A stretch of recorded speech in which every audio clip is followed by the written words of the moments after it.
Well, a lot of this was Hans's vision, the faith focus of the school in terms of how we did that, especially with the weekly Mass on Wednesdays.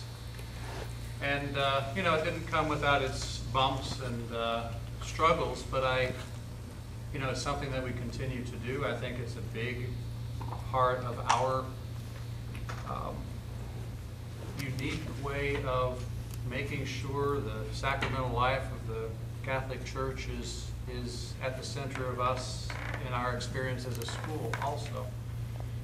So Father Mark Hunt might have some things to share also, but he was the first chaplain here at JPII and celebrated many of our morning masses and often those Wednesday all-school masses. And you know, one of the struggles too, I guess, and I don't know how to say this very well, but is the fact that we had 65% Catholic and 35% non-Catholic students, and trying to speak to all students and yet maintain our Catholic identity. And I think we struck a balance pretty well, but again, you know, it's not without its bumps at times, but something we're still committed to, something we're still devoted to, is that Catholic identity, that Catholic tradition, and yet an inclusive feeling for all, you know, who are coming to this school. And that was important because we had a large non-Catholic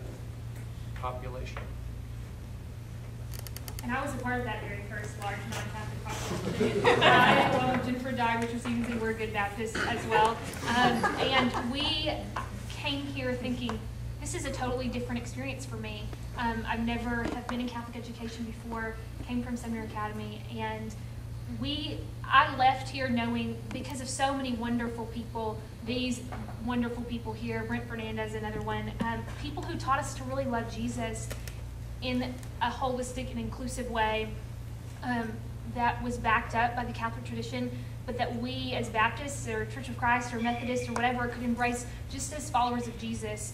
I remember very, very in the beginning, we would have assembly every morning. Hans would lead assembly and we would have different speakers, but every day we would greet one another. Karen Phillips was my very first advisor, and I remember going home and saying to my mom, we're from Gallatin, so these sweet people from Gallatin were very near and dear to our hearts. And I literally felt like I had won the lottery because Karen Phillips was my advisor when I was here. And I remember going home and telling Mom, it couldn't be better. I mean, this is perfect.